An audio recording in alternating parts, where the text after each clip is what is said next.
How do they end a movie like that? Okay, so just left the theaters. Just saw 28 years later. Whoa. I have so many thoughts on this, and there's a lot of things I can't even say because I don't want to spoil anything for anybody.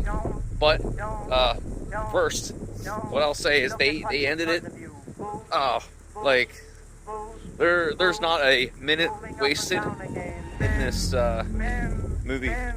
Okay, so we have like a couple different storylines going on actually. Well, they're connected, they're the same, but it's like, so you have the first half or the first third of the movie, which takes this direction with like kind of train it. The whole general thing is like a coming of like youth type of thing, and then it takes a completely different direction, and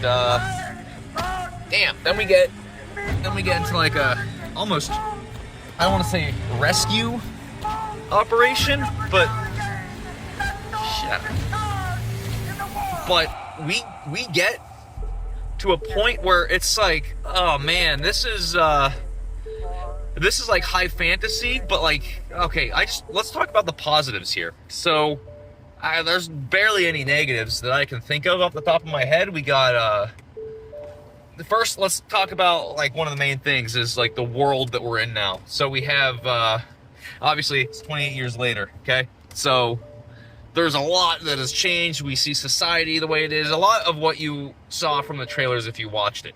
And then we get into basically the infected, man. Like everything about this movie is great. The infected are whoa.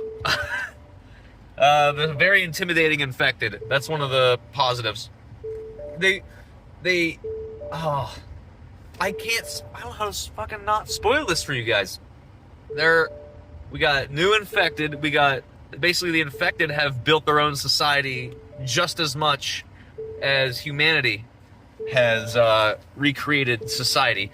And it's not all of humanity, okay? It's I don't know if I'm spoiling anything for you guys, but it's not the entire human race here, okay? It is, it's still, I think this might retcon a little bit of 28 weeks later, from what I understood.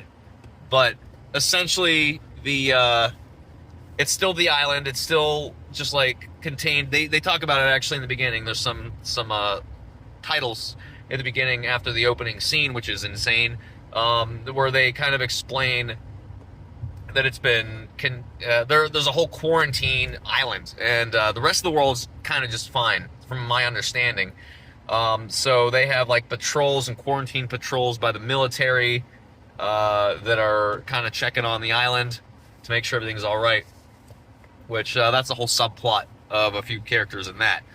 Then we have the character development is great with the father and son. Aaron Taylor Johnson, he's good until there's kind of a, I don't want to call it a 180, but there's a character development plot that kind of changes some things, and then essentially the boy has to be on his own for a sort of rescue mission, I guess.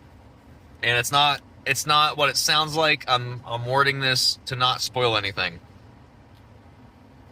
Then you have the whole mission, both missions, or all three missions, I guess, at this point. The action is intense. It's just as intense as the other two movies.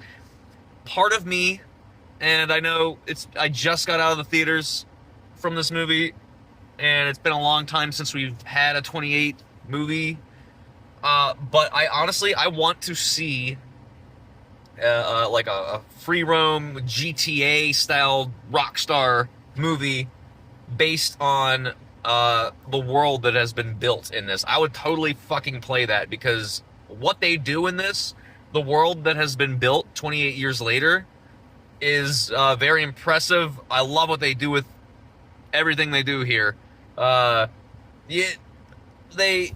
Oh man, and then there's fucking, what's his name? Voldemort, Ralph Fiennes' character comes into play, and it takes a different turn, but it's a great change for the third act. That's when he comes in, and yeah, we learn a lot. Like, there's so much going on 28 years later, from what we've gotten from 28 days and months.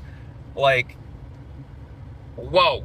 I have a lot of issues with movies in theaters nowadays. Like, I tend to enjoy movies after I get them on streaming with subtitles. And yes, that might be an issue with some people, as the heavy, thick, like Scottish and other accents that are in this movie. They're thick. They're just as kind of complicated to understand if you're from America, if you have an American English accent and you don't have an ear for it.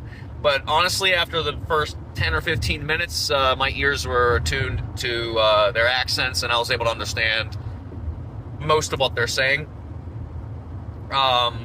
So if you have an issue with that, if you don't have a keen ear for accents, you might have an issue with that.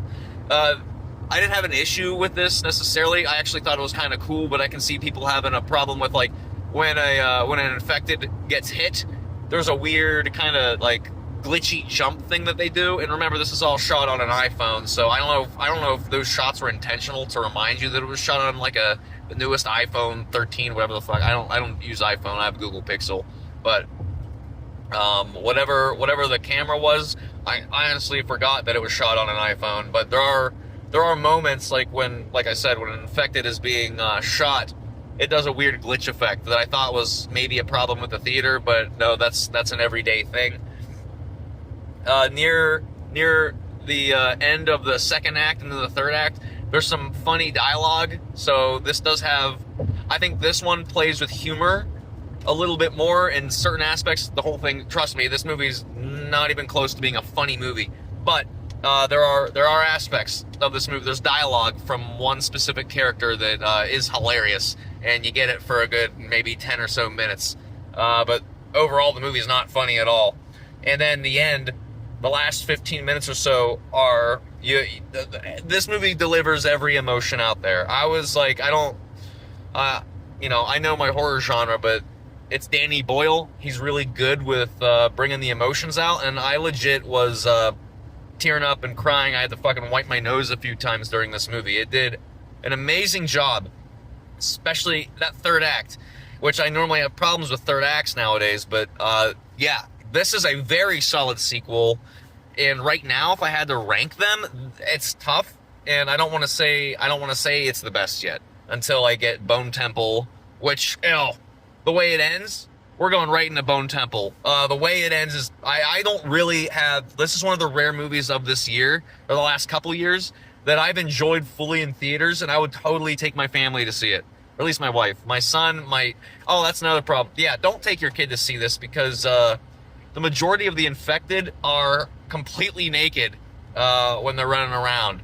I don't know how they edited around that for the trailers, because you don't really see that, but the infected are like full nude running, like, for a lot of the movie. So see a lot of peen and boobs and vagine, so you get it all. You get full nudity, but it's not like, it's more like artistic nudity. It's not like sexual nudity, obviously, because they're gross infected.